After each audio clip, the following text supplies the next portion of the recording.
que están participando de este panel. Vamos a dar inicio porque tenemos poco tiempo para poder conversar con Santiago, con Laila, con Carlos. Estamos esperando a María Jimena y si lo notan, invertimos la programación. Vamos a cerrar la semana psicoactiva, la quinta versión, con el monólogo de Santiago, ¿vale?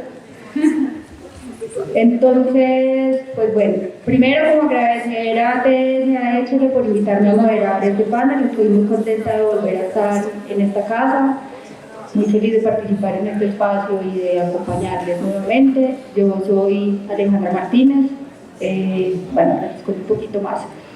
Entonces, bueno, voy a empezar como por hacer una introducción muy sencilla de este espacio y pues quiero como contarles ahí como una afirmación en la que muchos estados han coincidido desde hace mucho tiempo, y es que el mundo libre de drogas es una utopía.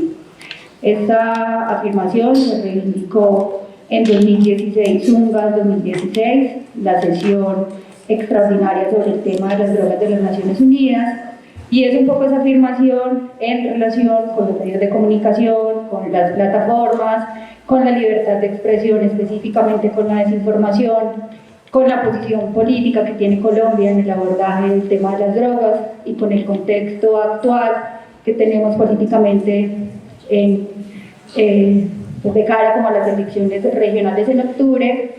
Pues como que la sumatoria de estos elementos es lo que vamos a trenzar a través de este panel. Y es pues como una óptica que vamos a mirar específicamente desde los medios de comunicación, el cambio de narrativa y la propuesta de narrativas. Entonces, quiero empezar por agradecer a Laila, a Carlos, a Santiago por estar acá. Pues Santiago, tú llevas más tiempo, entonces de hacer acá, creo que ya te lo han agradecido un montón. Y bueno, yo soy Alejandra Martínez, estudié Comunicaciones y Relaciones Corporativas, tengo una maestría en Pensamiento Estratégico y Prospectiva, y pues otros estudios que no convienen ni aportan para nada al objetivo de este panel. Llevo trabajando alrededor de 12 años con organizaciones de sociedad civil en la defensa de derechos humanos desde diferentes contextos. En estos momentos coordino el equipo de comunicaciones de Fundación Carisma y desde allí trabajamos por la promoción y la defensa de los derechos humanos en los contextos digitales. Trabajé durante 5 años con Acción Técnica Social, coordiné el equipo de comunicaciones y desde allí trabajamos también como en el análisis de las narrativas y las propuestas comunicativas y periodísticas en el país en cuanto al abordaje del tema de las drogas. Investigamos en su momento también sobre sustancias psicoactivas, medios y audiencias, hicimos una investigación que se llama SPAMA, y como que lo último que hice estando en ATS fue coordinar y liderar el proyecto Coca Regulada, Paz Garantizada, que creo que han hablado un poco bien también durante estos días. Fui investigadora auxiliar del proyecto y pues esa fue también mi tesis de maestría, que fue un estudio prospectivo para la regulación del mercado recreativo de la cocaína al año 2034. Y bueno, pues no me quiero extender más como ni en el objetivo ni nada, quiero como invitarles primero a que se presenten, porque pues hay como muchas cosas que decir de ustedes, pero quiero darles como el micrófono para que lo hagan como personalmente.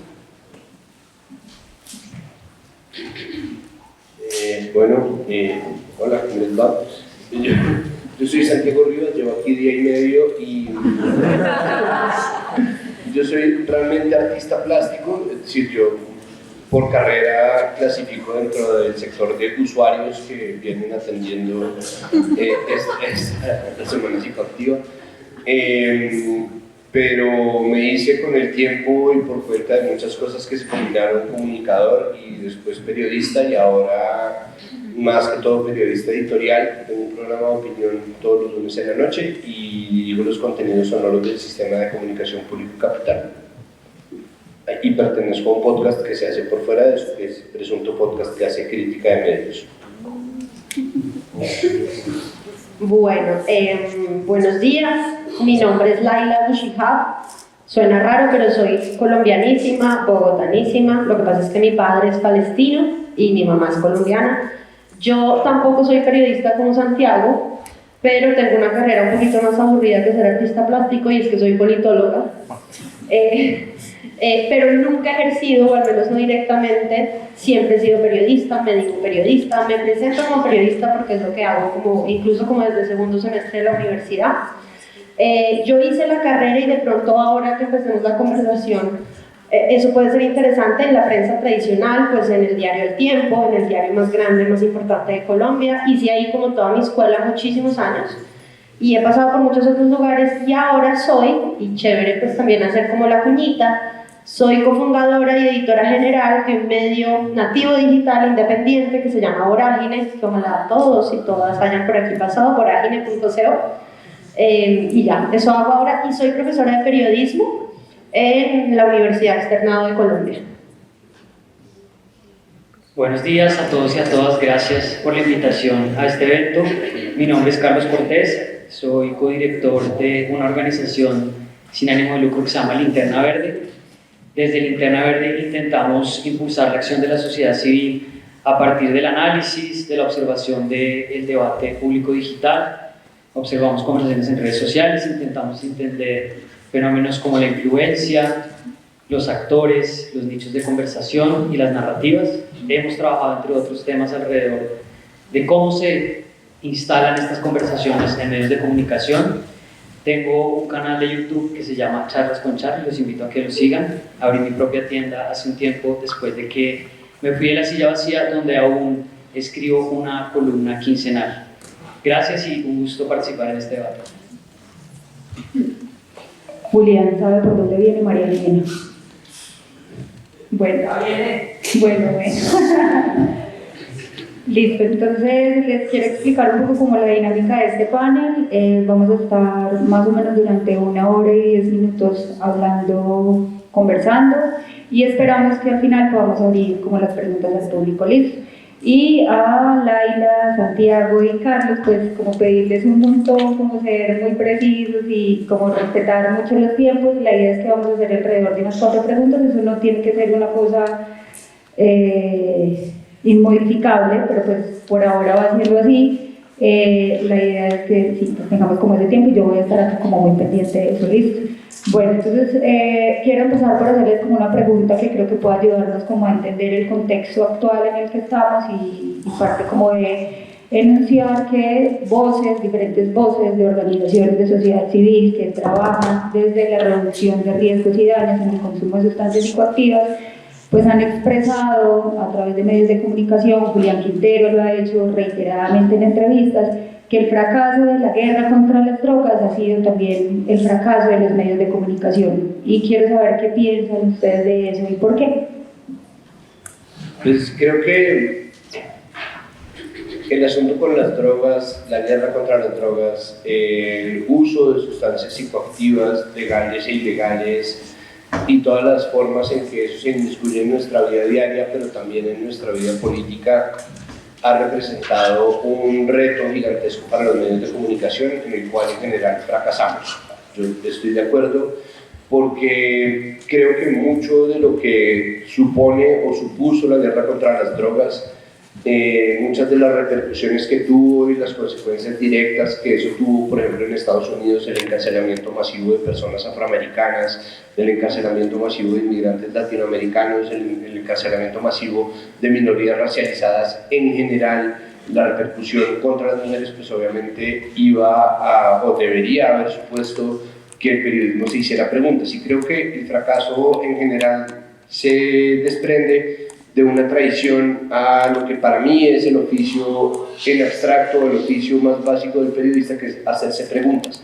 Hacer preguntas, pero también hacerse preguntas, sin investigar antes de reportar, preguntar y tomar distancia, no solamente de los centros de poder, sino también de las respuestas prefabricadas. Y creo que la guerra contra las drogas, siendo un relato, una narrativa, requería de demasiadas respuestas y muy pocas preguntas, y no haber hecho las preguntas es lo que configura un poco ese fracaso. Y de cara además a un momento como el que estamos ahora, en donde está puesto a prueba la salud mental, la necesidad de configurar un sistema que privilegie la atención sobre la y sobre la desinformación, sistemas que de verdad atiendan a las personas y que busquen además defender la libertad como derecho fundamental de la gente, pues creo que ahí es donde está precisamente el problema de tener medios en el mundo, porque esto no es una cosa exclusivamente colombiana ni exclusivamente estadounidense,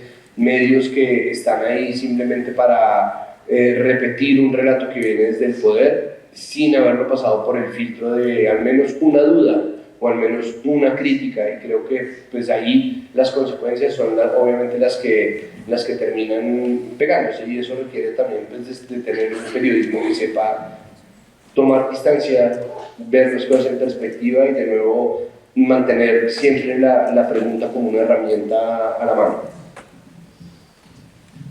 Yo solamente para no repetir lo de Santiago, porque estoy de acuerdo contigo, Santiago, y también creo que está absolutamente ligado. Yo quisiera mirar a lo que ha funcionado bien en los últimos años, porque sobre todo creo que en este tema no se aplica ese dicho de que todo tiempo pasado fue mejor, por fortuna no. Entonces yo sí creo que en los últimos años esas narrativas y esa responsabilidad que tenemos desde los medios de comunicación ha ido cambiando por varias razones. La primera que se me ocurre es que el relevo generacional, que cada vez haya más jóvenes, ¿cierto?, desde los medios tradicionales, grandes, chiquitos, independientes, alternativos, etcétera, interesados en el tema de las drogas, de las sustancias psicoactivas, y cada vez especializándose más o conociendo más del tema, eso de alguna u otra manera ya se está notando en las narrativas y en los medios. Entonces, ese relevo generacional, que ya no hay tantos viejitos y viejitas gaga, pues que hablan o hablaban del tema desde el prejuicio más moralista, ¿no? Desde... No, cero. Usted todavía es joven.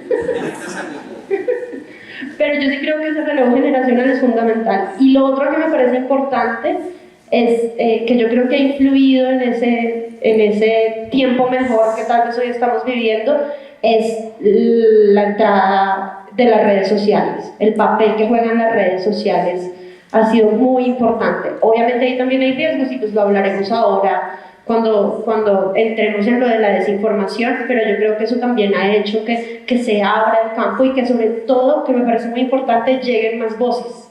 Que ya no sea solo, porque eso era lo que primaba, lo que primó mucho tiempo era qué voces tenía uno cuando se hablaba de drogas, la Policía Nacional, el Ministerio de Justicia, y qué más, creo que ya, pare de contar, no sé, Policía y Ministerio de Justicia, y de repente, bueno, no, ni siquiera la ONU hace muchos años, o no sé, la Embajada de Estados Unidos, porque certificaba no al país en la lucha contra las drogas. Ahora no, ahora la cantidad de voces se ha abierto y yo creo que en parte eso juega también por las redes sociales, y entonces ahora se oye cada vez más a científicos, técnicos en este tema, consumidores. Cuando yo empecé a hacer periodismo en el periódico El Tiempo hace, no les digo cuánto, mentiras, hace como 20 años o 25 años, yo creo que no estaba la voz de los consumidores en el periódico. Me parece que cada vez más se oye. Ese es el otro tema, el relevo generacional, las redes sociales, y pues que evidentemente creo que a todo eso se suma que el mundo está cambiando, que cada vez yo creo que el mundo es menos como los viejitos gaga, que María Jimena no entra en esa categoría, y yo sí creo que eso tiene que indicarnos que las cosas van mejorando en cuanto a lo que hacemos desde los medios para hablar de este mundo y narrar este mundo. Y por ahora lo dejo ahí.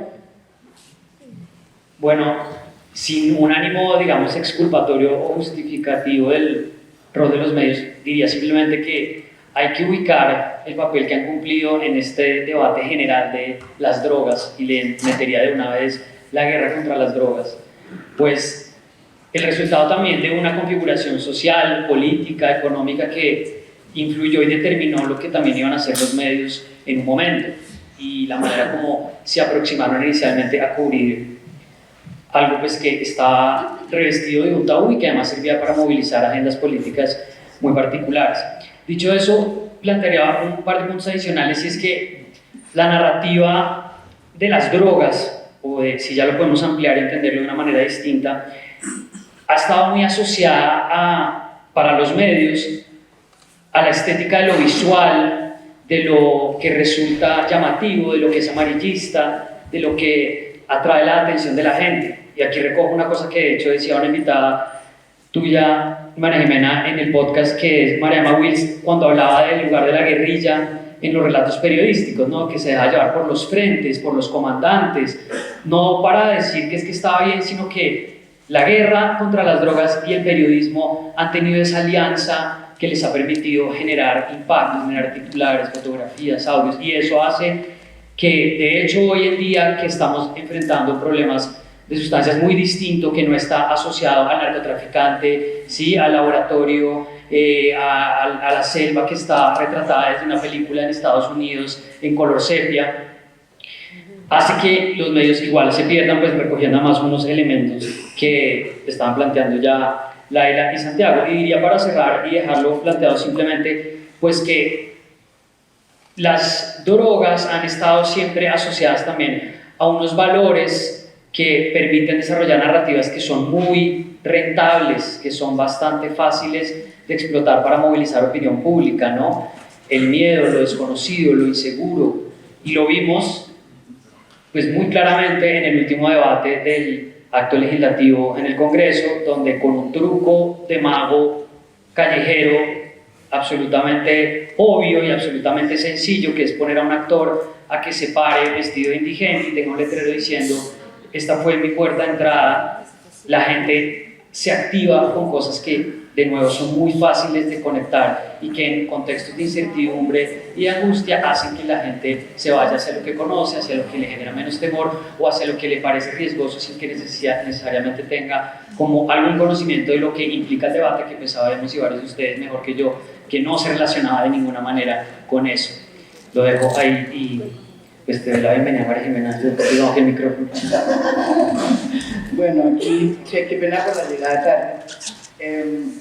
Yo sí quisiera decir, contestando la pregunta que no sé cuál es, pero me imagino por las respuestas que... ¿Quieres que la repitamos? ¿Lo podemos No, hacer? yo ya me la imaginé por las respuestas que ya dieron ustedes. Que es porque nosotros no... O sea, ¿cuáles son los problemas que tuvimos y que hemos tenido los periodistas para poder hacer un cubrimiento adecuado en el tema de las drogas? Yo creo que el primero es que el tema de las drogas y la guerra contra las drogas está íntimamente ligado a la guerra, como a la noción y a los valores que nos impuso y a la narrativa que nos impuso la guerra en los últimos 40, 50 años. Imposible no separar una cosa de la otra. Y yo diría que la política de drogas, la lucha contra las drogas, era el gran pedestal de esa política de guerra que además fue muy clara y que nos mantuvo a nosotros diciendo estupideces como dados de baja fulano de tal, alias no sé quién, cuando podíamos decirle su nombre, en ninguna parte del país, del mundo, ni a los guerrilleros del ELN, de la ETA o del IRA, nunca les decían, y tienen un alias de no sé qué. Ningún locutor en ninguna parte del mundo dice lo que nosotros tuvimos que decir cuando teníamos que hacer los reportes de la guerra. Básicamente lo que nosotros planteamos en esa discusión es que, y repetimos ese modelo, es que los que estaban allá, los malos, no eran colombianos. Y entonces repetimos esa historia a través de la narrativa que construimos. Cuando dábamos de baja, pues no nos importaba porque era dar de baja, no eran colombianos, eran cosas. ¿Sí? Y el tema de las drogas era el sostén. ¿Por qué digo que era el sostén? Pues porque, como me dijo un día Jorge 40 en una carta, ¿no?, que yo mandé, la única vez que me respondió algo, me dijo, mire, se equivocó conmigo. Usted me puede decir todo lo que quiera, que yo mate a todo el mundo, pero decir que soy narcotraficante, no. Es decir, los valores que había dentro de la guerra, sí, era casi que un honor que le dijeran que eran paracos, ¿sí? Pero no podían decirle que eran narcotraficantes, porque eso era, digamos, el puntal más grande de la guerra contra de la guerra, ¿sí? Y la guerra era eso, la guerra era destruir el otro, y ese otro, digamos, una de las dramas que había siempre es el narcotráfico. Y Jorge 40 hasta hoy se precia de no ser narcotraficante, pero de haber matado y asesinado a miles de personas, le importa un carajo, ¿sí?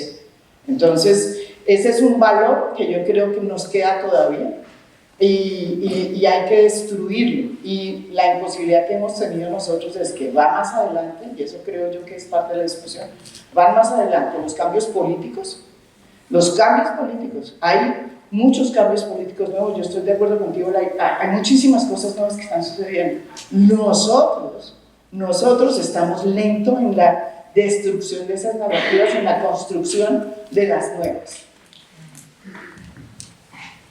Muchas gracias, María Jimena, leíste la pregunta. Te acercaste bastante. Gracias, Laila, Carlos, Santiago. Para esta segunda pregunta, creo que hay como unos elementos que puedo retomar como esto que acaban de mencionar, como tomar distancia, hacer y hacerse preguntas, involucrar a las voces de las personas usuarias.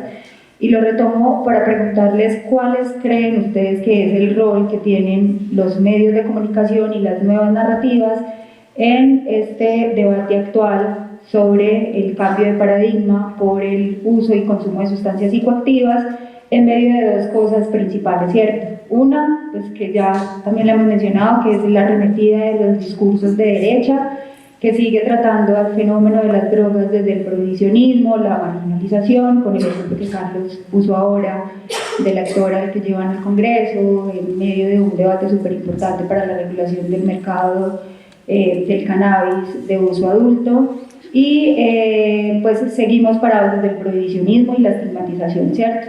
Y por el otro lado, pues hay también voces que desde nuevas propuestas y agendas políticas están apelando también como a la regulación, no solamente del cannabis, sino también de la cocaína y de algunas otras drogas para otro tipo de uso, ¿cierto? Terapéuticos, medicinales y alimenticios.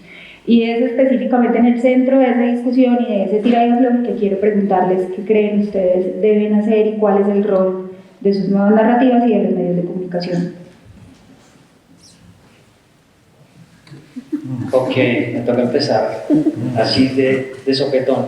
Bueno, pues voy a dejar como una provocación sobre esto porque yo creo que los medios de comunicación están en un lugar muy difícil y realmente cada vez más devaluado, además y lo he dicho algunas veces como con un tipo de soberbia que yo no me termino de explicar de todo, frente a si están hoy en día en una posición de decir este es el rol que deberíamos tener y esto nos va a permitir como mejorar. Creo que en este momento, si yo fuera el director de medios, más bien estaría como en un control de daños de cómo hago para mantener cierto nivel como de vigencia e influencia dentro de una audiencia que estoy perdiendo de una manera pues completamente desproporcionada. No estoy logrando identificarme con esas preocupaciones, no estoy logrando que de alguna forma la gente sienta que yo reflejo también esa agenda de cambio. Incluso cuando me subo en esa agenda de cambio puedo sonar impostado, ¿sí? Como caricatura famosa de los Simpsons del señor Burns vestido con patineta que da cuenta también de mi edad y es, no, ya no se te ve claramente. Ahora, creo que los medios, y lo voy a pensar más de la perspectiva de la sociedad civil, y con este punto lo cierro, y de lo que nosotros trabajamos con Linterna Verde es cómo las organizaciones de la sociedad civil también ven a los medios como una especie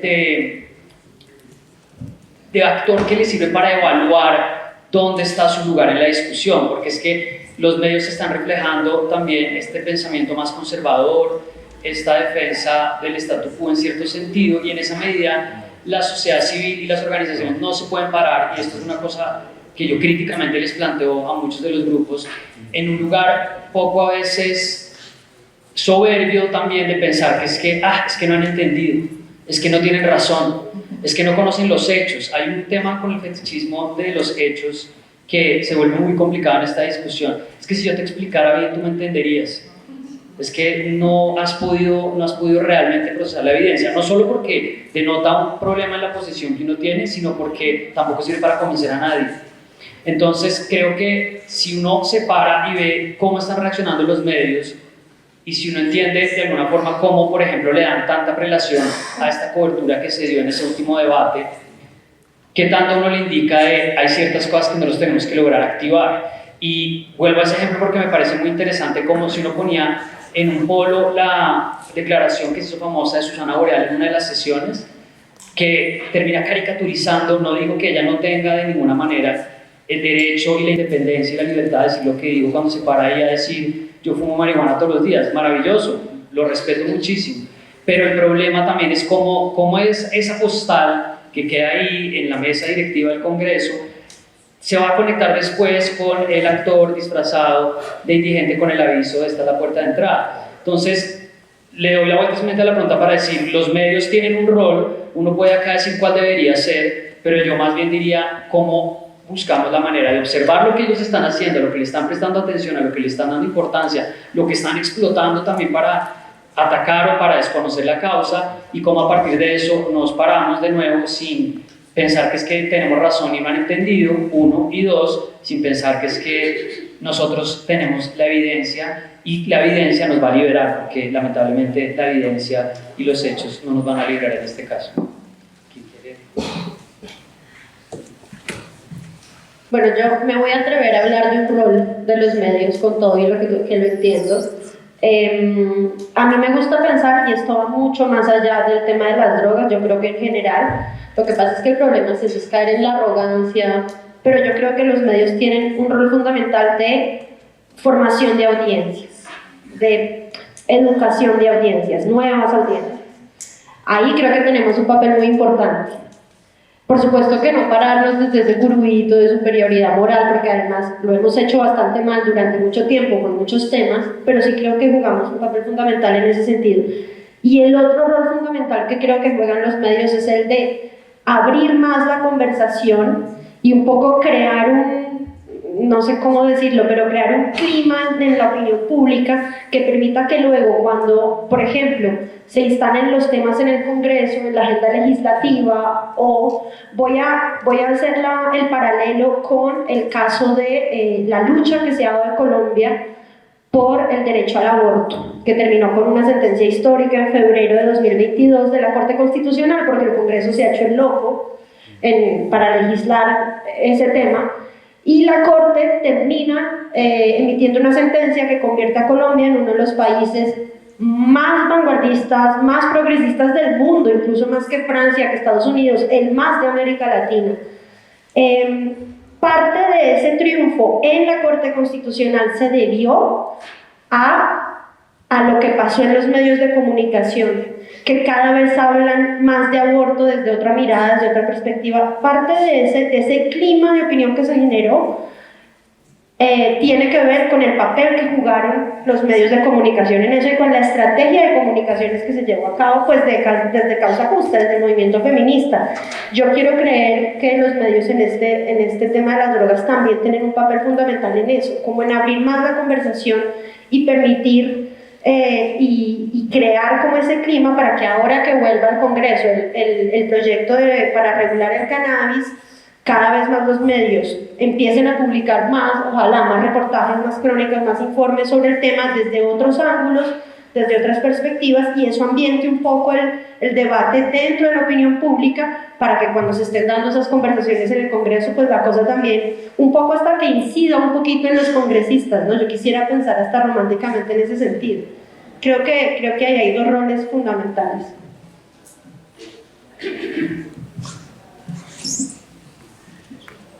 Yo estoy de acuerdo en hacer la comparación con lo que pasó con exactamente el aborto. El aborto en Colombia era un tema totalmente tabú, pero hablando del papel de los medios, para poder hacer esta campaña de Causa Justa, o por lo menos yo formé parte del grupo de mujeres que fuimos preparadas, porque aquí vuelvo a la soberbia y a la arrogancia. Nosotros, para poder hacer cambios, tenemos que ser transgresores. Yo sí creo en el periodismo transgresor en estos casos, porque como nos amarraron unas políticas o unos paradigmas que nos tienen presos y que narrativamente nos tienen ahogados, pues hay que transgredirlos, hay que romperlos. Es como primera cosa, hay que transgredir. Transgredir para mí es romper el esquema sobre el cual yo me he movido, y eso es muy difícil. ¿Cómo lo rompo? La primera experiencia que hemos tenido en los últimos años ha sido con el aborto. Y es curioso, muchísimas mujeres que no tenían esa misma concepción sobre la necesidad de fortalecer y preservar y poner sobre la mesa los derechos sexuales y reproductivos de las mujeres, fuimos entrenadas por expertas. Yo estuve en ese curso en Uruguay, a mí me llevaron, me volvieron, me metieron en ese mundo y empecé a estudiar y me pareció que era un mundo realmente sorprendente. No entendía cómo era que nosotros en Colombia no habíamos podido hacer teniendo mujeres que son además muy buenas periodistas en Colombia. Y eso nos sirvió para lo que está diciendo Lara. Ahora, ¿qué pasa con el tema del narcotráfico? Que es mucho más difícil porque tiene que ver, de alguna manera está metido con la guerra, digamos, contra... Sí, la doctrina de la guerra, que es más difícil porque está afincada en ideologías mucho más fuertes y además viene de Washington. Pues que todo eso también ha cambiado, y entonces Washington ha cambiado porque el fentanilo es la nueva droga y la cocaína se ha vuelto ya un tema que no es tan prioritario hasta el punto de que decidieron no fumigar. Los propios norteamericanos no poner su plata para estas cosas. Entonces, la pregunta es cómo transgredimos este tema, cómo realmente cambiamos. Y yo soy muy consciente primero que nos toca entrenarnos, Nos toca, a mí me ha servido mucho, bueno, desde hace mucho tiempo aquí hace 30 años, aquí veo que vino Nathan Edelman, que para mí fue mi primer profesor en el prohibicionismo. Lo vi acá, que me lo presentó Julián y que está aquí también, mi instigador para transgredir. Pues ese fue el que a mí me enseñó primero y el segundo es Julián. ¿Dónde está Julián? Bueno, pues Julián, los talleres que hemos trabajado, los podcasts que hemos hecho, o sea, lo que está haciendo con Juan Carlos Lozada también, que también se montó en el curso, es muy interesante porque está cambiando los paradigmas y la manera de contar las historias. Y para mí, a partir de todo eso, yo tuve una experiencia muy impresionante gracias a todo este entrenamiento que he tenido cuando los 4 niños indígenas fueron descubiertos. Yo, metida en esta teoría que me tiene Julián Quintero, no mentiras, yo la tengo desde hace rato, pero la hemos ido trabajando.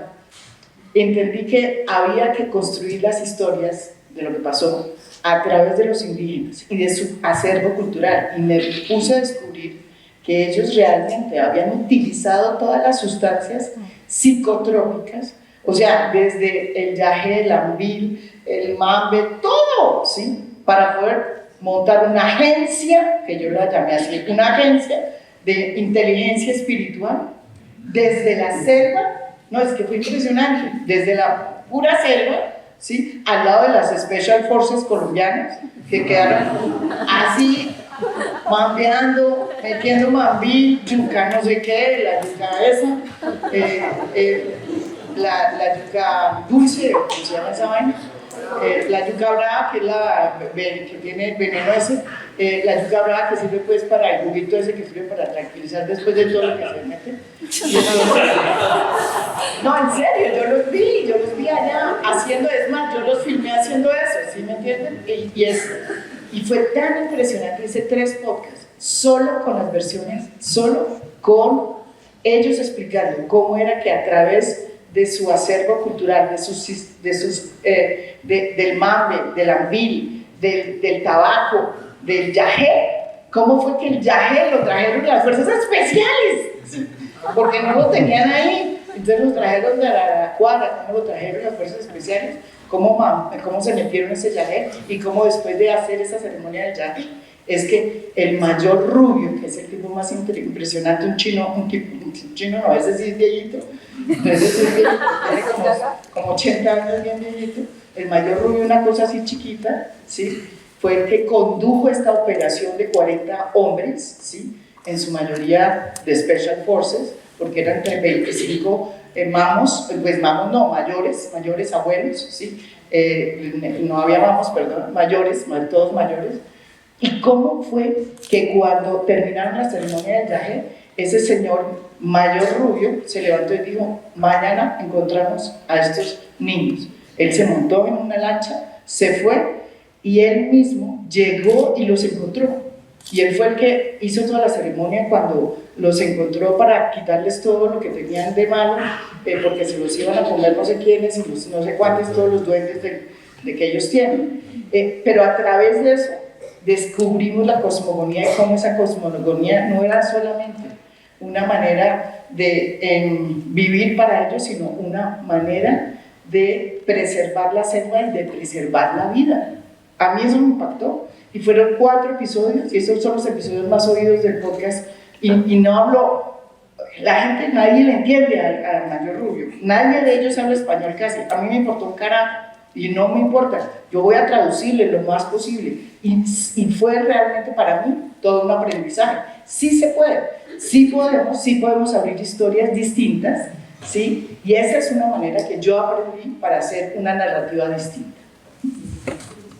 Gracias, María Jimena. Yo aquí como Santiago, sí. Sí. No. Yo puedo aprovechar para meter la cuchara. Y ver. Es porque María Jimena me hizo pensar en algo, ahora que decías entrenarnos, aprender.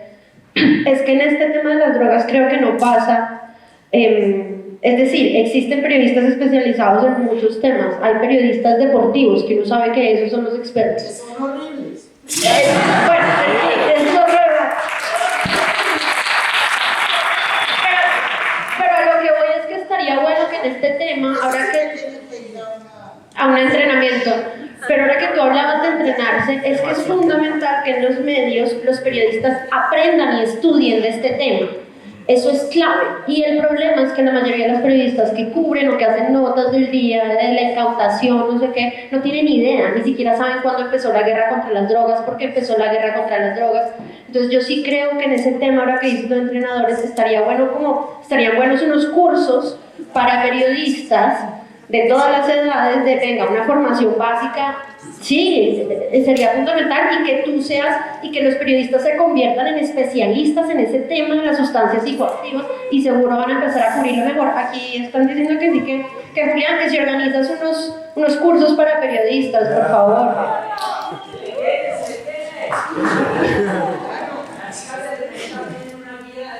Ellas que exacto, ya yo simplemente añadiría que, tal vez respondiendo a la situación actual de la comunicación y en los entornos digitales, que es un punto en el que los medios y los periodistas sentimos que perdemos poder, porque antes, ¿no?, todo el mundo graduaba a los periodistas de expertos en cualquier cosa, ¿no? Yo no sé si es porque está tan cundida la fobia a hablar en público que a uno lo gradúan de verdad, que sabe un montón de vainas y eso no es verdad, y durante un tiempo eso era verdad, ¿no? La gente que tenía el poder de hablar en los medios lo ponían a hablar de todo, y este es el punto que todavía me encuentro uno por la calle y dice, ¿y cómo ve el país? Y uno es como tan pasmado como usted, ¿no? Estoy exactamente aterrado, ¿no? Estoy como usted. Y eso es una herencia que aún le pesa muchísimo a los medios de comunicación. Un escritor chino, Lin Yutang, escribe un libro que se llama La importancia de vivir, y él dice que los periódicos en Occidente generaron un problema porque todo el mundo revisa todo 5 veces, ¿no? Como que cada edición se trata como si fuera la edición definitiva, la primera y la única edición, entonces lo revisan 5 personas y la gente tiende a creer que el periodista, esto era de los 60 y 70 cuando la gente todavía pensaba eso, que los periodistas son infalibles porque sacan todo con perfecta ortografía, perfectamente redactado, todo súper preciso. Ahora que se han perdido muchísimo esos filtros que hacían ver perfectas las voces de los medios, que se veían perfectas porque eran las únicas, ¿no? Que se veía perfecto porque era la única gente que estaba reportando, ahora que todo el mundo tiene un lugar de enunciación y que todo el mundo tiene un lugar de reportaje, pues obviamente esa herencia lo único que genera es una expectativa gigante que hace que mucha gente incluso incurra en la desinformación de pensar que todo tiempo pasado fue mejor, que es lo que decía Laila en la primera intervención. Entonces yo creo que hay que empezar a transformar muchos de esos lugares de poder, pensando en la soberbia que menciona Carlos, de los medios, y esa reducción para mí tendría que suponerse en, primero, respetar las divisiones entre quienes sí saben las cosas y no saben las cosas. Está muy bueno saber, pero al mismo tiempo no va a ser uno un especialista, un periodista casi nunca va a ser un especialista en nada en absoluto, y eso también está bien, porque es que hay gente que está dedicada a eso, y está bueno preguntarle a esas personas, está bueno ir a recurrir, no tiene uno que volverse.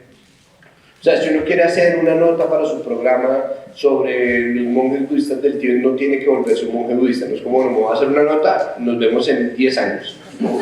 Ya ven.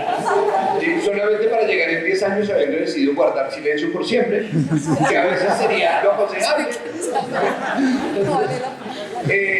Entonces, creo que la propuesta en un comprimido, estamos hablando de sustancias, sería cambiar narrativas por conversaciones. Creo que aceptar que hacemos parte de una conversación gigantesca, que tanto periodistas como medios están haciendo parte de esa conversación, nos permitiría aportar mejor a la conversación que seguir pensando que tenemos el monopolio exclusivo del atril y pensar que hablamos siempre desde quien debe saber, porque muchas veces quien no sabe pero debe saber termina por inventar, y creo que la conversación nos permitiría un poco más de transparencia acerca de desde dónde hablamos, qué es lo que creemos, a qué le apuntamos y qué es lo que aprendimos, porque finalmente esa conversación lleva cocinándose a fuego lento durante tanto tiempo, pues que uno mismo muchas veces teme como, pucha, ¿será que estoy haciéndole propaganda a los malos? ¿No? Pues es por eso que Petro, y bien lo decía Isabel Pereira ayer, Petro va y entonces se para, ¿no? en el discurso y es como, bueno, ¿qué es más peligroso? ¿El carbón o la cocaína? Entonces todo el mundo dice, sí, genio, pero después empieza a hablar del flagelo de la droga, ¿no? Y otra vez cae en el señalamiento a quien consume, porque él, como todos nosotros, hace parte, ¿no? Fue sacado de una olla que venía hirviendo a fuego lento por años, en donde ese era el diálogo y la línea de diálogo, y desprenderse de eso es un trabajo largo. Y es un trabajo que definitivamente no se va a solucionar a punta de periodistas pontificando, y yo sé la ironía de esto, pero no somos nosotros los únicos llamados a hablar, nosotros tenemos un oficio y ese oficio tiene unos rudimentos, unos dispositivos que hay que respetar y que obviamente hay que honrar, tanto nosotros como quienes consumen lo que nosotros hacemos, pero hay mucha otra gente que está participando de esa conversación y creo que esa conversación debe ser honrada así. María Jimena, ¿tú querías agregar algo? No, yo no creo que digamos, para escribir del Tíbet se tenga uno que volver monje tibetano, y eso no es lo que estamos diciendo. Lo que yo sí creo es que el problema no es el problema con los medios, y lo hemos hablado mucho con Carlos en los podcasts que hemos hecho y en las cosas que él hace. El problema no se reduce al tema de cómo cambiar la narrativa de las drogas, de la lucha contra las drogas. El problema se reduce a cómo construir una nueva narrativa que no sea la misma narrativa que se nos impuso a todos, así todos pensemos que no la tenemos. O sea, el problema de nosotros como periodistas es que, aunque uno no lo vea, ¿sí? Yo he sido la primera en pelear contra esa narrativa y veo que me ha costado mucho trabajo remontarla. A nosotros nos metieron en un saco de 11 varas hace unos 30 o 40 años y cuando yo comenzaba a ser periodista, o sea, era tenaz, era la guerra, los bandidos, los no sé qué, los buenos están allá, los buenos somos nosotros, imagínense. ¿Quiénes somos nosotros? No, nosotros. Y los malos allá, ¿sí? Y era una guerra sin grises. Así aprendimos nosotros a hacer periodismo, sin grises. Entonces, mi propuesta, que ha sido difícil, a mí me ha costado mucho trabajo, es volver a rescatar los grises. Los grises en general. Y uno de los grises que nos falta es precisamente destruir esa narrativa horrible de la guerra contra las drogas que sostuvo la guerra en Colombia. Y entonces ahí venimos a descubrir que los que cultivan la coca no son unos delincuentes, que los campesinos son unos campesinos jodidos que no tienen qué hacer, ¿sí? Y que ninguno consume, sino que está viviendo de lo que más le da. Ahí vemos otras cosas, nos encontramos con cosas absurdas. Colombia firmó en 1960 una cosa absurda, un acuerdo internacional que no ha firmado ni Bolivia, ni Perú, ni Argentina, que tienen el acervo cultural de las hojas de coca, diciendo que la hoja de coca era la vaca que mata. O sea, somos el único país que hizo eso, de América Latina que tenga, o sea, esas son las cosas que tenemos que derrumbar, porque están dentro de nuestra concepción. Entonces, yo estoy de acuerdo, precisamente el oficio de periodista es no ser especialistas en nada, no somos especialistas en nada, pero yo sí creo que hay que romper el paradigma narrativo, y la dificultad que yo tengo es, no sé si ustedes la tienen, a mí me ha sido muy difícil construir la nueva. Es lo más difícil, y creo, vuelvo y repito, que va más adelante lo que está pasando en el Congreso, así pase todo lo que pase. O sea, en el Congreso es increíble, ya faltaron 4 votos para lo de la marihuana. En el Congreso hay cosas que han pasado de manera impresionante y han cambiado mucho las políticas de drogas.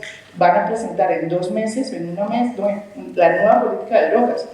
La pregunta es, nosotros periodistas, ¿estamos cambiando también? O sea, a la misma velocidad, no lo veo. Yo quisiera como retomar eso que estás diciendo para hilar esto también con la propuesta que hacía Santiago de dejar de hablar de narrativas a hablar de conversaciones, ¿cierto? Y eso está muy relacionado también con el cambio de paradigma de la desnarcotización del discurso, que es un poco también lo que ustedes han comentado, ha cambiado y se ha transformado un montón, ¿cierto? Y les quiero preguntar, como particularmente en sus medios y en sus periodismos, ¿cuál es la conversación que ustedes están teniendo con estas audiencias que ya no son como hace 50 años o 40, 30, solamente espectadoras y consumidoras, sino que somos prosumidoras y participamos también en la producción y en la diseño, inclusive hasta editorialmente, como en la decisión de qué contenidos tratamos o no? Y quiero que pensemos eso también desde los nuevos formatos, ¿cierto? Esas conversaciones también se han facilitado y han fluido por la aparición de Internet, y ustedes aquí sí que son personas expertas en eso, tú desde tus monólogos, desde Presunto Podcast, desde las conversaciones que haces. María Jimena, tú me dejas aterrada, ya vas en un podcast, y es como, pero si Spotify solamente se estaba usando con audio y digamos que los elementos del medio estaban usándose de un modo, pues tú lo estás transformando, entonces haces tu videocolumna y luego vas y participas en conversatorios. Carlos desde Linterna hace investigaciones y teniendo en cuenta también la opinión pública, Laila desde los museos, desde los infográficos y un montón también de alternativas narrativas. Les quiero preguntar qué está pasando con sus audiencias en esta conversación y cuál es el efecto que están teniendo. Me tocó organizar a mí. Vamos a cerrar. No, a ver, yo quería retomar una cosa corta de lo que decía María Jimena, que fue muy interesante, de lo del acto legislativo que se hunde por 4 votos, y hablaba en alguna de las sesiones que hago en el canal con María Alejandra Vélez del CC, y ella decía, se nos quedó por fuera dentro de la discusión con el gobierno mucha táctica política, se nos quedó como poder responder a ciertas preguntas de cómo se iba a implementar ese cambio. Y claro, eso tiene que ver con una cosa muy distinta, pues que es finalmente cómo se logra volver operativo un cambio de este tipo, ¿no? Y también tiene que ver con otra cosa, y es que al gobierno le iban a cobrar ese proyecto independientemente de que no fuera del gobierno, que es un dilema distinto, y es cómo un gobierno progresista se identifica con iniciativas de la sociedad civil progresista, pero que al final la sociedad civil termina pagando por una identidad que al final tampoco es que les haya salido de a mucho. Entonces, pero lo quiero conectar con un punto, y es, eso también termina siendo un elemento que influye en los medios, ¿no? Eso termina siendo como hilitos de la conversación, de es que no se sabía qué iba a pasar, es que, de nuevo, el valor de la incertidumbre, ¿no? La incertidumbre, es que no sabíamos qué iba a pasar, es que se iba a legalizar y después qué, y qué era lo que seguía. Entonces, como siento que hay que reivindicar el pensamiento político desde cómo se impulsan esas conversaciones. Y para conectarlo brevemente con ese punto, pues yo digo a manera de chiste que desde que yo tengo el canal, porque no tengo un medio para hablar de él, me volví antiviral. Yo digo, ya esto ya no lo ve nadie, y de la silla vacía pasé videos, por ejemplo, cuando cerré la primera temporada con María Jimena, 120.000 vistas, ahora si llego a tener 5.000, pues hago una fiesta.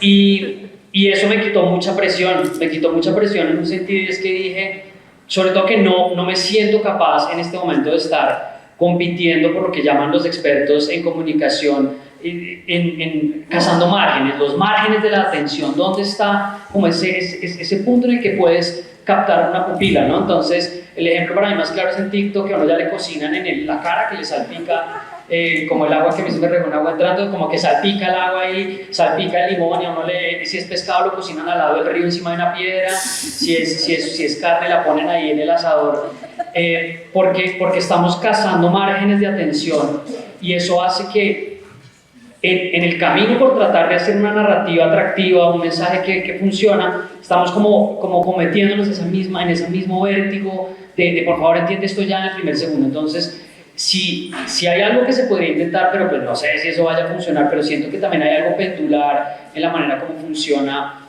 la atención y el consumo de contenidos en internet, es que ciertos tipos de tribunas, ciertos tipos de formatos van a tener o siempre van a tener un espacio que poco a poco, de pronto en un momento de cansancio, van a ofrecer como posibilidades de hacer algo distinto. Yo en particular estoy tratando de navegar algo de qué pasa si uno no trata de encender la mecha todo el día, que yo lo hice cuando hice contenido en la mesa de centro de la silla vacía. ¿Qué pasa si uno está todo el día indignado ahí marcando tarjetas en Twitter? Como vengo aquí a marcar tarjeta y a ver que me berracó y que veía que esta mañana decía Rivas en Twitter, ¿por qué no nos calmamos un ratico? Y si ahí hay un espacio, ahora no está en este momento, y con esto redondeo el punto, y creo que lo que resulta más complicado para las organizaciones que están trabajando como tratando de competir con la atención de los medios o con los influenciadores, es que terminan haciendo cosas que solo le están hablando a la misma audiencia, que son unos diagnósticos que hemos hecho en Linterna Verde de una manera muy recurrente. ¿A quién le hablas? Le hablas a la gente que siempre le has hablado.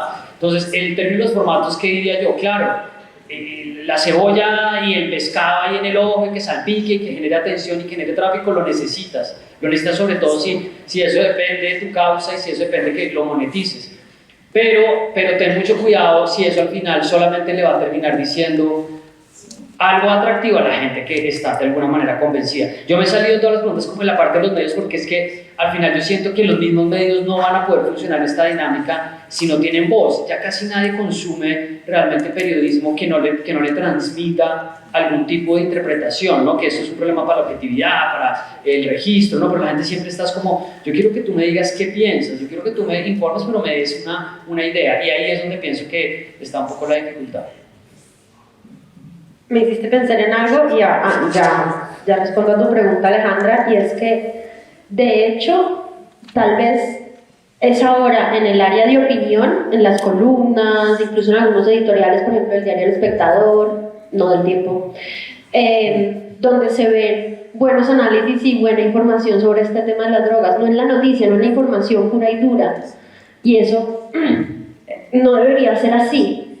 Pero bueno, me estaba yo también como perdiendo.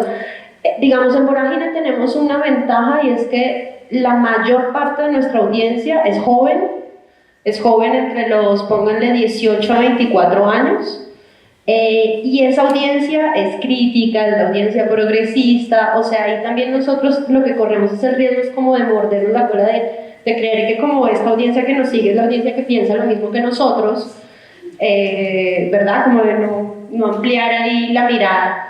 Nosotros en nuevos formatos que estamos haciendo, por ejemplo, tratamos de contar historias en formato de cómic periodístico, con pura ilustración, con viñetas, así como se leía Batman o Mafalda o El Hombre Araña cuando éramos chiquitos, y eso funcionaba mucho, por ejemplo, con esas audiencias jóvenes. Ahora, tú me hiciste pensar en algo hace un rato que hablabas de no basta la evidencia científica, pues para los medios. El problema es que hay que tenerla, por supuesto, pero no basta la evidencia, y ahí hay un reto enorme, y es que hay que ser creativos. Hoy hay que ser súper creativos y tratar de inventarnos nuevas vainas todo el tiempo para ver qué hacemos entonces con el podcast y el cómic, y ya no basta con que tengamos muy buena información y tengamos a las superfuentes y los grandes expertos, porque ahora estas audiencias nuevas, sobre todo los jóvenes, nos están pidiendo es creatividad y empatía también, y ese es un gran reto para los medios. Y lo otro es que yo creo que también está en que pegándome a lo que decía María Jimena, en que desde los medios no fomentemos ese ver el mundo solo en blanco y negro, solo como las drogas son todo lo malo y todo lo que no tiene que ver con drogas es el futuro y todo lo bueno, o las drogas automáticamente son el delito y el fin, y etcétera. Eso es fundamental. Pero además, por ejemplo, yo pienso mucho en qué tanto se está hablando hoy en los medios de, qué tanto no, es que creo que es nada. Pero, por ejemplo, ¿qué tanto se escucha hablar de reducción de daños o de política de reducción de daños en los medios? Nada. Está bueno que hagamos más historias, por ejemplo, que tengan que ver con eso. ¿Qué tanto se habla de, qué tanto no? También creo que nada, de la gente que consume, de los consumidores, que no tienen ningún problema, que son absolutamente funcionales, como el consumo no problemático. No, como eso no vende, como eso no es noticia, entonces, y es la mayoría. Me corrigen, Julián, que es el experto, luego me corrige, pero yo creo que es como el 85, el 90% de los consumidores, que son los que consumen y no tienen problema, un consumo dependiente, pues. Entonces creo que ahí también desde los medios tenemos como que ampliar esa mirada para empezar a ver los matices y los grises. Y Santiago ahorita, y eso es para mostrar que todos desafortunadamente tenemos el chip metido y tenemos que luchar contra eso. Tú dijiste ahora, las drogas son el flagelo, o el flagelo de las drogas. Y el problema, ahí hay un problema, pero nosotros no nos lo pillamos en el lenguaje. Las drogas no son el flagelo es la prohibición, o sea, la política que los prohibió. Pero nosotros automáticamente, sin pensarlo, porque es que lo tenemos aquí metido, decimos, y el titular siempre va a ser, es un chip, las drogas son el flagelo o el flagelo de las drogas. Nosotros tenemos que empezar a decir, no, las drogas no son el flagelo. Entonces esa es una lucha enorme también como con nosotros mismos. Sí, de acuerdo, pero ahí estaba yo burlándome del discurso de Petro sobre el flagelo de las drogas. Que un presidente no debería decir eso, pues, menos este presidente. No, pues por eso sí, que es como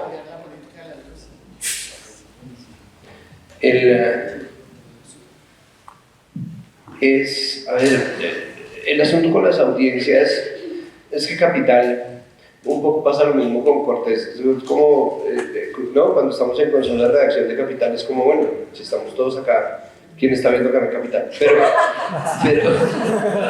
Pero al mismo tiempo la televisión pública no se basa en eso, está pensada para eso, está pensada para poderse ver después, para verse en el entretanto y para un poco mascullarse, rumiarse y discutirse.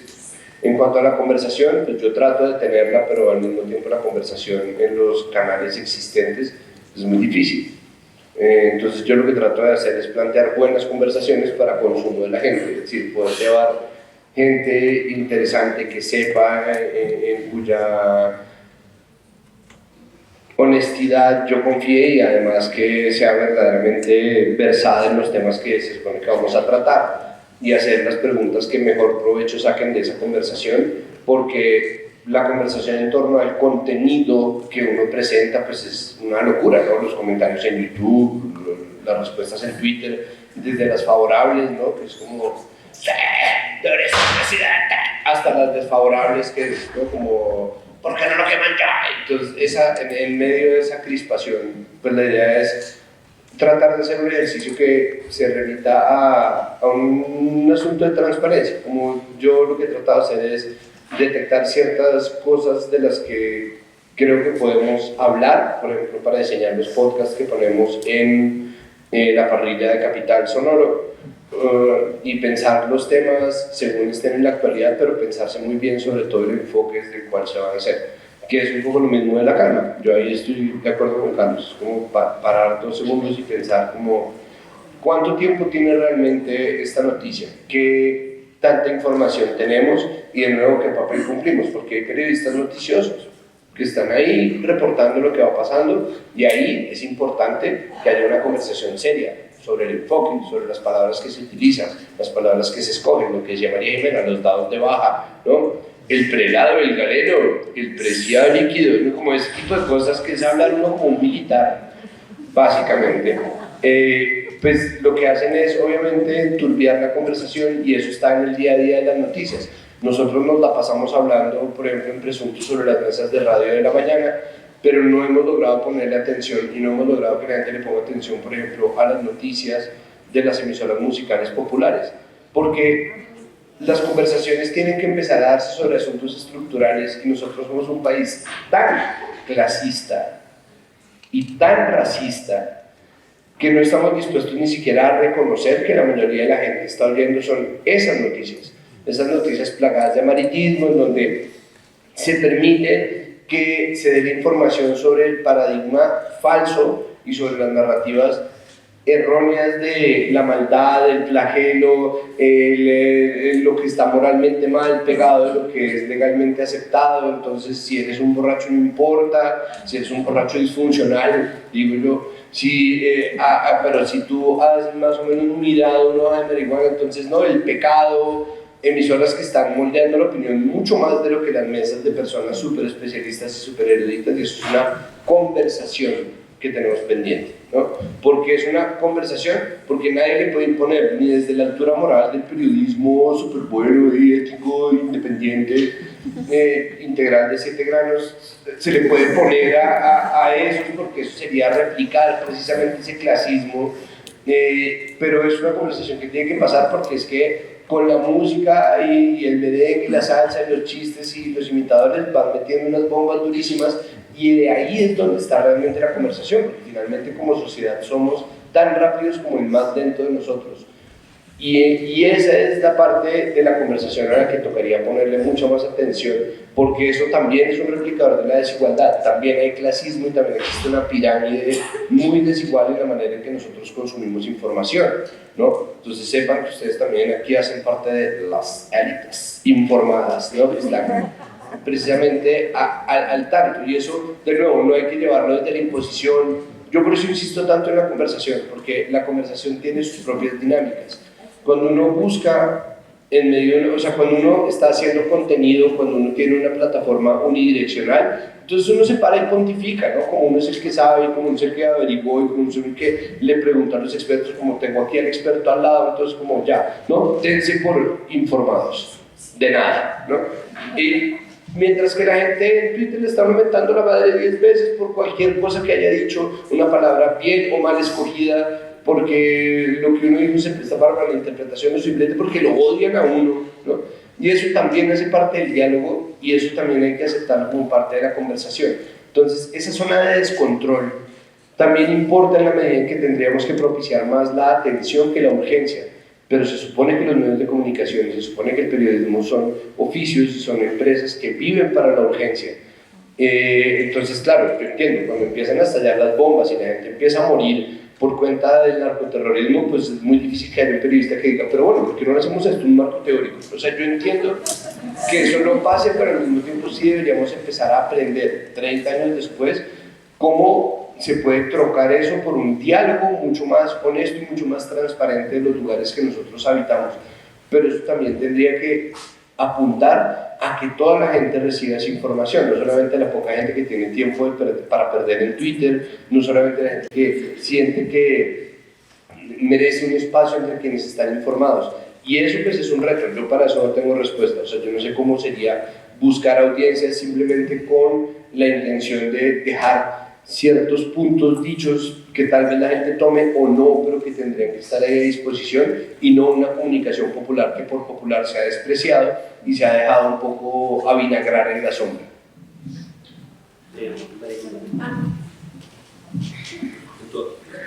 A ver, yo, pues mi experiencia, yo he pasado por todos los medios hasta que me di cuenta que pues los medios, bueno, y he renunciado a casi todos, o sea, no, pero más allá, yo me crié básicamente cuando ya era espectador, ahora que estaba hablando de la guerra de las drogas, en la guerra de las drogas, en la guerra contra Pablo Escobar, y el epicentro de la guerra pues era el espectador, y por eso me ha costado tanto trabajo también ir como cambiando estos paradigmas, y me acuerdo la primera vez que apareció la palabra prohibición, ¿no?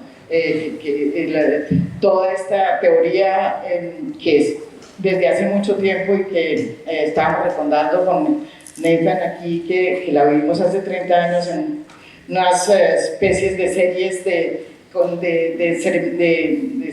como de encuentros que tuvimos con periodistas colombianos hablando de prohibición por primera vez, me parecía como si yo estuviera ante un hereje. ¿Cómo así? ¿Esto qué era? Y eso realmente es un tema que nos demuestra cómo hemos mejorado, digámoslo así. Pero más allá, y eso iba de la mano de unos medios de comunicación que han cambiado, ¿sí? Pero los medios de comunicación en esa época eran familias, dueños de los medios de comunicación. Ahora son los grupos económicos dueños de medios de comunicación. Y cada vez más hay personas que trabajamos lo que se llaman las redes. Aquí hay varios. Aquí estamos todos, más de varios de ellos. Somos, ahora, yo no sé si somos independientes, yo nunca me he tachado de independiente o clasificado como independiente. Somos periodistas que nos hemos ido abriendo paso frente a la crisis del modelo que hay de medios de comunicación, pues abriendo paso, utilizando las redes que sí son un mecanismo de democratización si uno lo usa bien. El problema es que eso no es tan fácil, decirlo así. Mi principal dilema cuando comencé yo a hacer esto fue el YouTube. O sea, en YouTube, yo me metí en YouTube hace muchos años. Tengo un canal de YouTube hasta que me di cuenta que el canal de YouTube tiene primero una audiencia, más bien, por lo menos la mía, pero en general estudiando todo lo de YouTube es audiencia más vieja, sí, es una audiencia más vieja con la que yo personalmente como que no tenía ninguna sintonía, ¿sí? Porque las cosas que investigaba yo, que trabajaba, en fin, no me daban esa sintonía en el YouTube. Y empecé a explorar porque se me dio la oportunidad en podcast. Y la verdad, la audiencia mía en podcast, hoy, después de 2 años diarios de hacer podcast, es en su mayoría joven. Sobre todo, o sea, comienza, acá los tengo, a mí me sorprendí a veces porque tengo de 18 a 22, cosa que me sorprende, 25 a 27, la mayor es 28 a 34, que es casi 36%. Y después la que le sigue, que es 35-44, y ya baja de 45 a 50, y no les digo qué pasa después de los 60.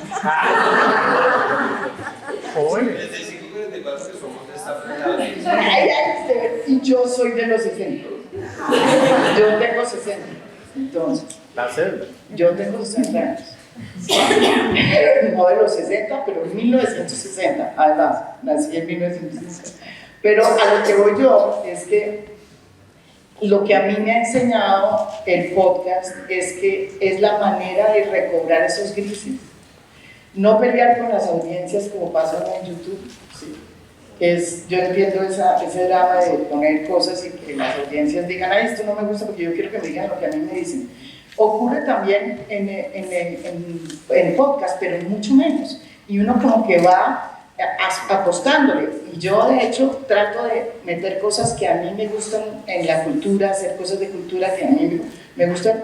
Puede que no tengan al principio ninguna, o investigaciones hartísimas como las de Odebrecht, que al principio nadie las oía y ahora las oyen. O series de los clanes políticos hechas de manera distinta a lo maquiavelano. Cosas así me han servido para ir como cultivando nuevas audiencias y hacer una conversación, ahí sí, más honesta, diría yo. Yo creo que es más honesta esa manera, uno le apuesta, a veces atina o no, pero lo que es más importante es que uno siga haciendo lo que uno considera que debe hacer un periodista que tiene que transgredir, que es lo que yo no quiero conversar. Yo, la diferencia que tengo, yo sí quiero transgredir. O sea, no me sirve solamente la conversación, a mí personalmente ya no me da, la conversación me parece la he dado, la hago entonces. Lo otro que ya me hace, mejor dicho, no me hace falta son las columnas de opinión, o sea, no más columnas de opinión. Yo creo que esa es una de las cosas que hemos podido triunfar para acabarlas, destruirlas. Ese periodismo falso, yo lo hice toda mi vida. Hay veces lo hago porque me toca, porque me toca, pero no lo hago como una cosa que a mí me salga del alma, ¿sí? Yo creo que ese es un periodismo muy pretencioso, ¿sí? Ese sí que es un periodismo que uno se sienta acá y dice, uy, es que yo como sé tanto, y pues madre, es que yo impongo y digo y no sé qué. Ese es un periodismo que yo creo que las audiencias, cuando uno las conoce, son las que menos están leyendo. Y eso está más hecho para la gente de mi edad. O sea, no es en serio, la gente de las audiencias más antiguas como yo.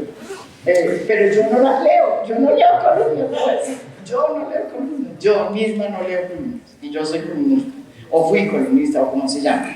Entonces, creo más en historias que se construyan, en historias que rompan paradigmas, historias que muestren cosas distintas, y la verdad es que las audiencias, y estoy de acuerdo con Laila, cuando son las audiencias jóvenes, la sintonía es mucho más fácil, o sea, la conversación es mucho más fácil. Y entonces, por ejemplo, los últimos podcasts los podcasts más escuchados que yo he hecho son todos los que tienen que ver con drogas, y yo hago bastante no siempre lo hago con Julián, pero hago muchos podcasts que tienen que ver con usos de diferentes temas, con la hoja de coca, con el tema de las drogas psicotrópicas, con el fentanilo, he hecho muchos, y esos podcasts tienen una gran acogida, por ejemplo, y tienen cosas que a mí me sorprenden. Antes ese tema no estaba como muy metido en la audiencia, y ya finalmente yo creo que una de las cosas que yo he aprendido es que la pelea para construir audiencias, yo creo que de pronto me equivoco, que yo no sé nada de esto, yo no sé porque las audiencias cambian tanto, entonces todo lo que uno diga puede ser utilizado en su contra, porque uno no sabe muy bien cómo funcionan estas audiencias, pero yo creo que la audiencia sí de alguna manera distingue como una persona auténtica, o sea, cuando se equivocan incluso, dicen, mierda, se equivocó, pero no importa, ¿sí? Y lo interesante de estas audiencias es que uno no es el superhéroe que, no, uno es una vuelta mierda ahí que está ahí tratando de salir adelante, ganando algo. Sí, no, en serio, y las audiencias se están poniendo como del lado de, ¿entienden? No es esta cosa ya arriba, porque uno también la está pelichando todos los días. No es una cosa como cuando uno estaba en Caracol en semana o no sé qué. Afortunadamente no estoy ahí. Pero esto es mucho más honesto y las audiencias lo entienden. Entonces yo creo que por ahí se abren cosas muy interesantes y se construyen cosas más interesantes y se cambian las narrativas de manera más rápida. Muchas gracias. Había una última pregunta que estaba más relacionada como con la desinformación, como la rápida desinformación que de forma muy orgánica también se da a través de mensajes, contenidos y narrativas que viajan por otros lugares a los que no podemos llegar con tanta facilidad para hacer fact-checking o verificar la información, pero pues creo que el tiempo ya no nos está dando, pero pues es también como un tema en el que tenemos que pensar, ¿cierto? Y Carlos en Linterna lo ha analizado y ha mirado cuál ha sido como la influencia de las conversaciones, de las cadenas y de los mensajes en WhatsApp en contextos de elección, ¿cierto? Pero entonces voy a dejar solamente eso ahí para que lo tengamos en mente y quiero que veamos estos últimos 20 minutos del panel a preguntas de las personas. Y luego entonces cerramos con el monólogo de Santiago. Vamos a tener 3 preguntas solamente, entonces por acá y por allá alzaron la mano.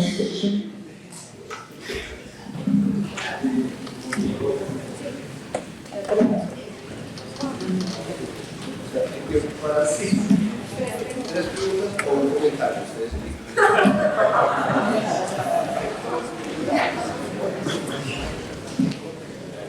Bueno, yo tenía pues mis cuestiones con base en un video de 1997 donde Jaime Garzón le habla a unos estudiantes de comunicación social, ¿no?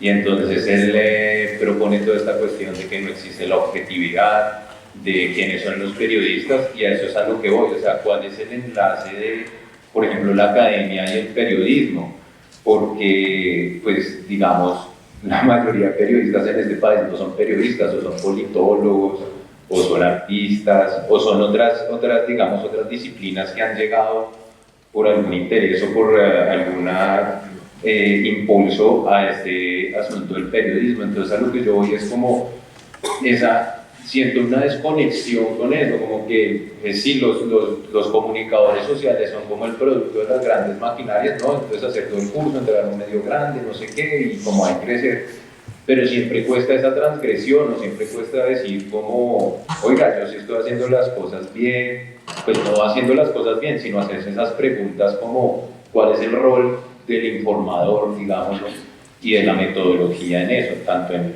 en cómo se hace, pues cómo se construye un medio de comunicación que puede ser en redes o sus propios entusiasmos, o también pues el alcance y lo que yo puedo decir, o sea, vuelvo también a citar lo de los periodistas deportivos, es un desastre y son una institución, si uno dice algo en contra de los periodistas deportivos es un hereje. No, esa es la pregunta, o sea, lo que yo quiero saber es qué piensan como de la formación de periodistas, porque de dónde salen, no es como que uno levanta un periodista.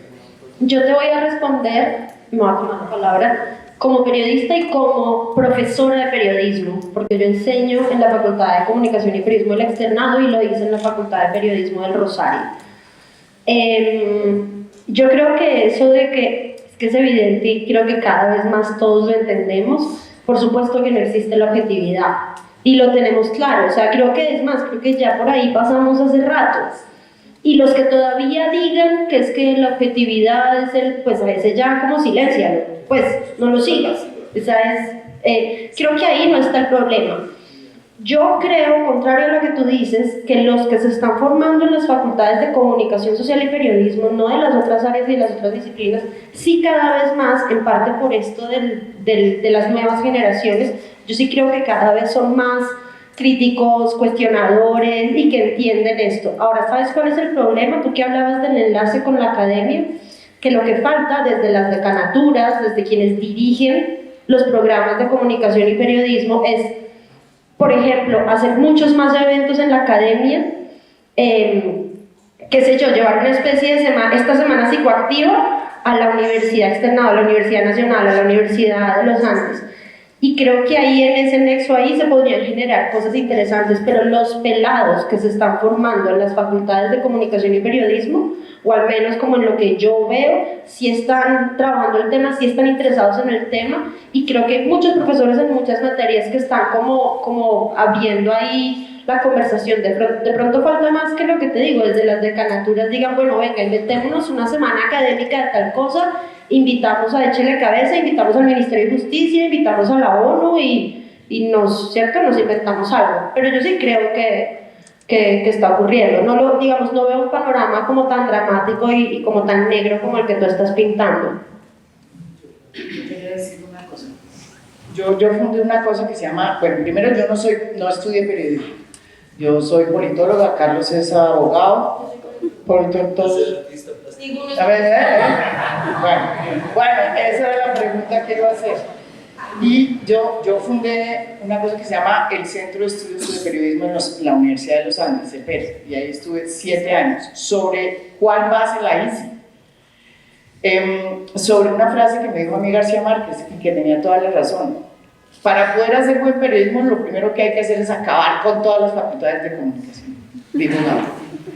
Y yo en ese momento estaba de acuerdo, porque las facultades de comunicación en ese momento, como decía Jaime Garzón, pues estaban dedicadas a la comunicación de las empresas, estaban sacando a las personas para hacer publicidad de las empresas, para llevarles la publicidad y las relaciones públicas de las empresas, y habían convertido el periodismo en una especie de oficio lucrativo que era pagado por las grandes corporaciones financieras, económicas. Entonces, el espacio que tenía el periodismo como tal, que es más bien un objeto, digamos, es una metodología, es una manera de decir las cosas, que desarrolla una disciplina que tú ya debes tener, pues no se tocó. Entonces, en ese momento, pues los periodistas que todos entraron, mire, éramos de otras carreras, porque es impresionante, no se ha enseñado periodismo. Eso ha cambiado, yo también estoy de acuerdo con la eso ha cambiado cantidades. Las facultades de comunicación ahora son de periodismo también, aunque hay también de comunicación, y yo insisto que el periodismo tiene que ser más bien una cosa más unido a todas las humanidades, a todo lo que tiene que ver lo que estudiamos nosotros, que a lo que es el receptor comunicador social, el que recibe. Eso no tiene nada que ver con nosotros. Nosotros no estamos pendientes de las audiencias, nosotros tenemos que producir contenidos, tenemos que conversar con las audiencias, pero tenemos que producir contenidos y tenemos que no ser, además, y ya con esto termino, como decía el propio Garzón, nuestra función no es ser imparciales, como decían, eso no existe. El periodismo imparcial, el periodismo neutral no existe ni en los Estados Unidos, donde es realmente no neutral ni nada que tenga que ver con eso. Entonces, eso es una falsedad que nunca ha existido. El periodismo lo que tiene que hacer es equitativo en el manejo de las fuentes, en las voces que producen las historias, y no ser sesgado en eso. Pero uno tiene que ser, si yo soy de izquierda, puedo ser de izquierda y hacer mis historias si guardo perfectamente estas digamos, herramientas que me dan equidad de voces en mi escrito, en mi narración, lo que sea. Puede ser de derecha, aunque son muy pocos los periodistas de derecha que se dejan sus sesgos. Yo sí creo que a mí me ha pasado siempre que en todas las redacciones de todas partes del mundo, la mayoría de los escritores o periodistas son de centro izquierda. Son muy raros los que sean de derecha. Bueno, hay de derecha, pero son muy sesgados. Entonces pierden esa, y los de izquierda, pues se vuelven activistas, que también ese es el otro tema, que no es el periodismo, ¿no? A mí me gusta Gustavo Petro, pero yo voté por él, pero yo sí, cuando hay que decir, ahí lo digo, y me parece que hay cosas buenas y hay cosas muy malas. Y uno tiene que tener esa posibilidad, incluso y sobre todo por haber votado por ese señor, de decir. Pero yo creo que eso es más que todo la disciplina que uno desarrolla. Uno tiene que desarrollar una disciplina, sea la cual sea para poder pensar. El periodista tiene que pensar, no solamente tiene que saber cómo utilizar unas metodologías, sino poder pensar.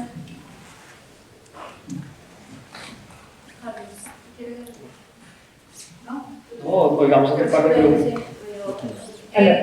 Ya, hola. Pues yo tengo como dos preguntas, más que preguntas, tengo comentarios. Pero no, son muy breves. Por un lado, lo que pasa es que yo me niego a ser condescendiente con los periodistas que siguen haciendo mal su trabajo a pesar de que tienen la información.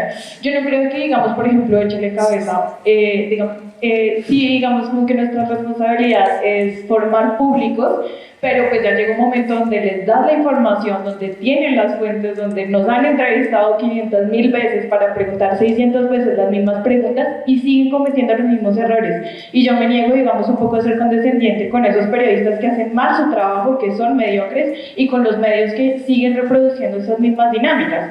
Entonces pues mi pregunta era un poco en ese sentido: ¿cómo creen ustedes que, digamos, como que se deben abordar estos periodistas, digamos, que tienen nombre, que tienen apellido, que a veces hacen mal su trabajo, y los comités editoriales que siguen haciendo mal su trabajo, porque nosotros hemos sido reiterativos 500 millones de veces en criticar, por ejemplo, cómo los medios confunden el 12B con el TUSI, ¿sí? O cómo siguen hablando del fentanilo como si fuera cualquier cosa y siguen expandiendo esa epidemia de fentanilo, que si va a tener repercusiones reales sobre Colombia va a ser gracias a los medios de comunicación. Entonces, digamos que también ahí hay una vaina que sí tenemos que ser críticos, digamos, como con la forma, digamos, como con el statu quo que ha formado estos periodistas, pero es que también yo creo que tenemos que responsabilizarlos por el daño que le hacen a las audiencias y por el daño tan profundo que le hacen a las personas y al público con la mala información que hacen y con el mal trabajo que hacen. ¿Quién quería? Toca poner la cortina de presunto Rivas. No, yo solamente diría dos cosas cortas sobre ese punto, que por supuesto es muy importante. Por un lado, creo que la educación tiene un límite, como la formación a los periodistas, ¿no? Ahora mismo el Interna está haciendo una convocatoria para unos talleres en varias ciudades del país con la FLIP, y sabemos que eso tiene como un límite de hasta dónde le puedes transmitir conocimiento a los periodistas, que primero que todo se lo tomen en serio, pero que además dentro de su dinámica cotidiana se incorpore a su práctica. No es una cosa sencilla. Y también que de pronto venzas por esa vía las convicciones y los prejuicios que tiene para que lo haga distinto. Pero dos cosas sobre un poco las estrategias, ¿no? Creo que, por ejemplo, el troleo es muy útil y la crítica en redes es útil, pero tiene unos límites muy obvios y cada vez más visibles, y es como en últimas ese matoneo, esa respuesta, eso donde todo el mundo le dice qué hueva, ignorante, como le pasó esta semana pues a Camila Zuluaga y a Sebastián Nora, pues con una cosa muy grave, absurda, un delirio y la frivolidad, como se les fueron las luces, los frenos, pero sobre todo pues denota mucho también errores que se cometen por precisamente tener una sección de concurso en un momento en que se está hablando de orden público, ¿sí me entiendes? Es que también las dinámicas de eso hacen que esas cosas sucedan, pero el punto es que llega un punto en que ya alienas a la persona a la que le estás ejerciendo ese tipo de crítica, ¿no? Que es, digamos, la mal llamada cancelación, es como hasta qué punto la persona dice, uy, pucha, tengo una audiencia que me va a criticar y que me va a trolear y me la tengo que tomar en serio, y hasta qué punto simplemente apaga eso porque dice, es como, yo lo comparo siempre como cuando uno le dice, no, es que los baños del Campín son sucios, pues claro que los baños del Campín son sucios, sí, es que los grafitis en las puertas, sí, eso es la red social para que ahí la gente distinga el ruido de algo que puede ser una retroalimentación válida. Y un punto muy corto, que es una cosa a la que llegamos mucho otra vez cuando se debate, por ejemplo, el papel de la Flip en Twitter, que es una cosa también de la que habla mucho con María Jimena Dosales, ¿dónde están también los esfuerzos de las audiencias por hacer un monitoreo de contenido un poquito más serio? Siempre yo termino ahí con un par de personas en Twitter, ya no lo volví a hacer. No, es que los medios, yo, pues sí, huevón, pero entonces, a ver quién lo hace. Armen ustedes un observatorio de medios de temas sobre que lo han hecho algunos proyectos, no estoy diciendo que no se haga, pero el punto es que si no le ponemos a eso un poquito de sustancia, es como, es que los medios, bueno, pero entonces ¿dónde? Y bueno, y aquí las facultades de periodismo y comunicación, ni idea, no me voy a meter a criticar al gremio, pero yo no sé cuál es la facultad de periodismo de Colombia que haga en este momento observación de contenido. No conozco un solo estudio que haya llegado a mis manos de algo que se hacía que en otros momentos yo sí veía. Eso simplemente quería añadir. Yo quisiera decir lo siguiente, que digamos, me pego a lo que dice Carlos, pero tú preguntas, ¿qué hacer con esos periodistas porque me niego a ser condescendiente? Yo te doy una idea de que seguro lo haces, pero si cada vez más lo hacen, cada vez más se suman a eso, no los sigas, no compartas sus contenidos, no les des retweet, no los envíes por las cadenas de WhatsApp, no hables no amplíes su información, que poco a poco esos periodistas se van a ir quedando sin voz, sin audiencia, y las audiencias no son bobas. Está clarísimo. Entonces, ¿qué hacer con esos periodistas que definitivamente después de tanto tiempo siguen reproduciendo las mismas narrativas? No los sigas, no les des clic, no les des, en serio, es que yo critico mucho a gente que dice, es que el periodismo de Vicky en semana, ok, tú eres el primero que le da clic, ¿cierto? Ah, bueno, entonces deja de, porque ahí también hay un papel de las audiencias fundamental, pero importantísimo. Yo no estoy del todo de acuerdo con eso, porque normalmente cuando un periodista aparentemente se queda sin voz, se queda con Vox. Es decir, por cada persona desinformando y por cada opinión desinformada y desinformante que uno se encuentra en este país, va a encontrar un nicho de seguidores, y son periodistas que le hablan a tomadores de decisiones o que hablan desde la voz de tomadores de decisiones. Entonces yo estoy de acuerdo con no replicar, pero al mismo tiempo creo que sí hay que observar con detenimiento qué es lo que pasa, porque finalmente solamente se puede saber de dónde vienen estos fenómenos si uno los observa con cuidado. ¿Qué hay que hacer? Yo creo que hay que... O sea, a mí me parece que todo este asunto, perdón el spoiler de mi reflexión final, pero creo que todo este asunto tiene que ver con la única droga que es verdaderamente peligrosa en todos los casos, y es el poder. Nosotros somos adictos, todos y todas, ¿no? Nosotros consumimos las dosis que nos dejan tener, pero cuando nos dan más, queremos más y más. Y los lugares de poder son finalmente los que configuran estos mapas de desinformación, porque son sistemas completos los que hacen. O, para resumirlo en una cita de alguien que ya no sé, pero seguro es Pablo Coelho o Churchill, es muy difícil que una persona entienda algo si su sueldo depende de que no lo entienda, ¿no? Entonces, el asunto es cómo se van a configurar nuevos espacios de poder. cómo se van a configurar nuevos focos de conversación. El trabajo que hacen en comunicación es muy interesante. ¿Qué hay que hacer? Pues pasar información verificada. Entonces, yo estoy de acuerdo con Laila que si uno ve, por ejemplo, discurso de odio, pues lo que hace es no replicar el discurso de odio para contradecirlo, sino simplemente pasar no discurso de odio, y eso es lo que uno pasa. Pero cuando hay una serie de desinformaciones que uno ve que se reproducen, cuando uno tiene que tener conversaciones hartas con la familia de uno, porque X tío, tía, mamá, abuele está pasando, tal vez